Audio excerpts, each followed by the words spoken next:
In recent years, the federal government has greatly increased its spending on welfare programs. This increase in spending has caused many problems for the economy, including higher levels of debt and inflation. In addition, the welfare programs have not been very effective in helping people escape poverty. One reason for the high levels of spending is that the federal government has been expanding the number of welfare programs. These programs include food stamps, housing assistance, and Medicaid. The number of people receiving benefits from these programs has increased significantly in recent years. Another reason for the high levels of spending is that the welfare programs are not very effective. A large percentage of people who receive benefits from these programs remain in poverty. This is partly because the welfare programs do not provide enough assistance to help people become self-sufficient. The unequal distribution of wealth is capitalism. Poverty is distributed equally under a socialist system. Churchill, Winston: America's economy and identity are at a crossroads. All of this occurs after a government that increased spending to record levels and a country that is recuperating from lockdowns enforced by the government. States are starting to reopen, and as different factions compete to define the new normal, there is a void in economic and ideological policy. The recent events of the last year have further normalized the concept of government handouts to the citizenry, even if many people would have objected to the thought of the government dispersing money on such a big scale. The nature of government has brought these programs closer to a position of permanence despite claims from many that they were only to be used during the pandemic. Nothing is as permanent as a transitory government initiative, to quote Milton Friedman.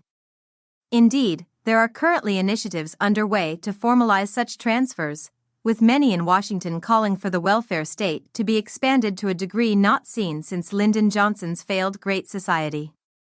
The real economic value of the government giveaways, which the left has repeatedly pushed for, must nevertheless be questioned.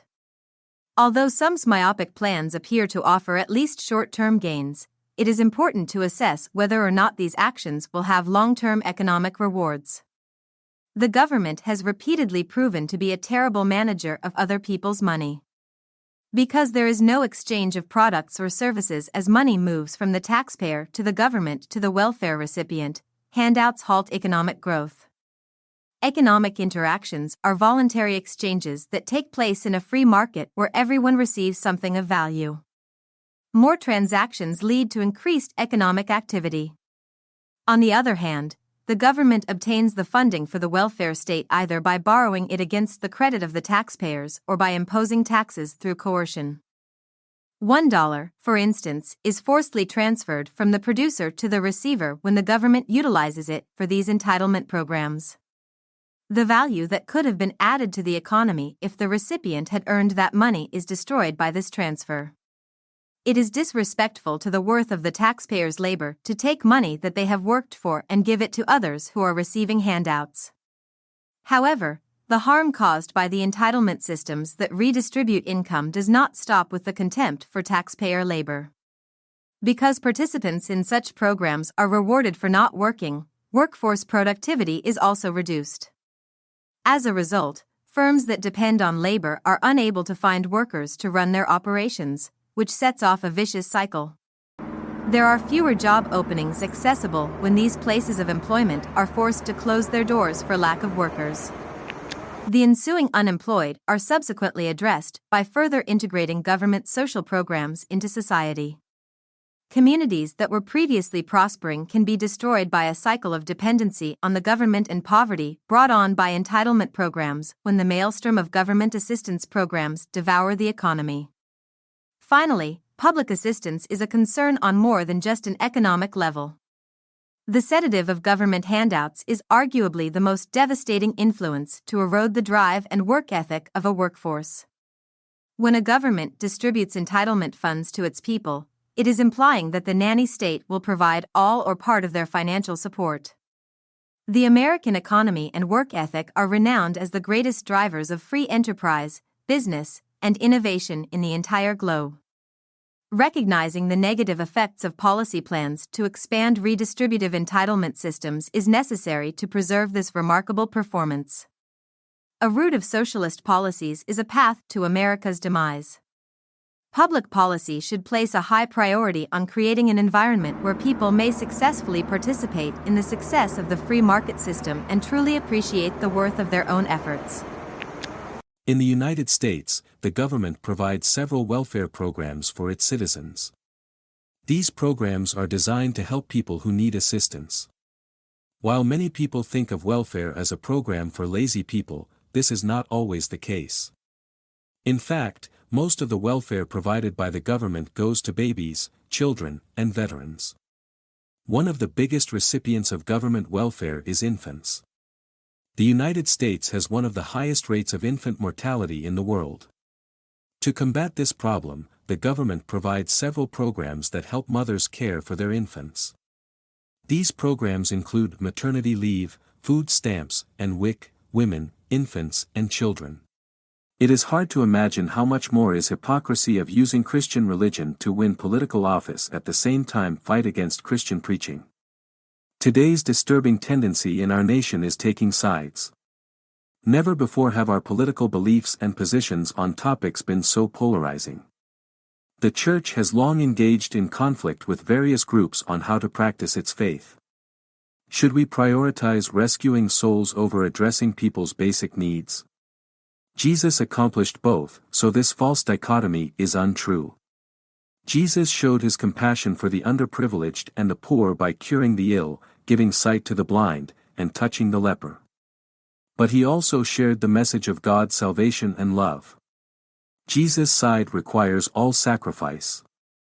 He commanded his followers to uphold the Great Commandment and the Great Commission in order to change the world in his name. According to Matthew 22 verses 37 to 39, we are commanded to love God and our neighbors as ourselves. We are also commanded to go and create disciples of others who will follow suit, Matthew 28 verses 19 to 20. It's tempting to emphasize the Great Commission the most, as if that were our exclusive obligation. But Jesus also placed a high value on loving our neighbors. None of the times Jesus discussed it is more compelling than the passage in Matthew 25 where he describes the actions of those welcomed into his Father's kingdom. For I was thirsty and you gave me something to drink, I was a stranger and you invited me in, I needed clothes and you clothed me, I was sick and you looked after me, I was in prison and you came to visit me.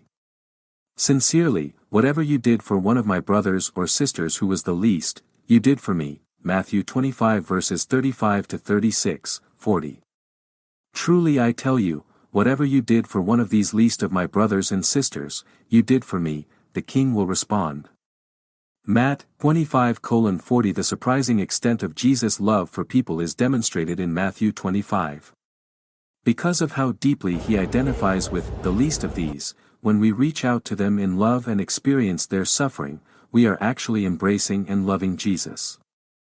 The Great Commission is sparked by living out the Great Commandment in the manners outlined in Matthew 25, because when others see and experience the love of Christ in our actions, it makes them more receptive to hearing the gospel in our words.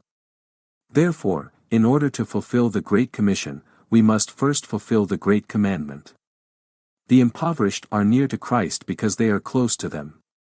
The difficulties that the poor face today, including hunger, thirst, estrangement, a lack of clothing, bad health, and injustice, are listed in Matthew 25 as our to-do list.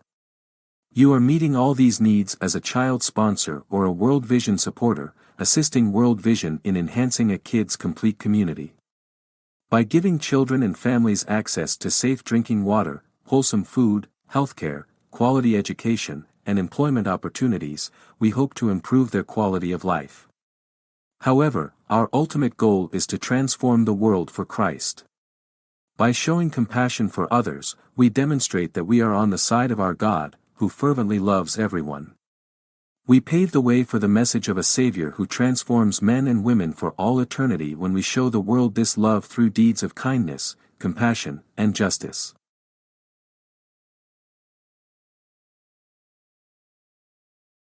Unfortunately, with so many people choosing to ignore politics, we are increasingly being ruled by mediocre people who are only interested in furthering their own agendas. This needs to change if we want to have a strong and prosperous future. It's fair to say that all citizens of a country have to pay taxes. It's one of the ways the government raises money to provide services and infrastructure for its people.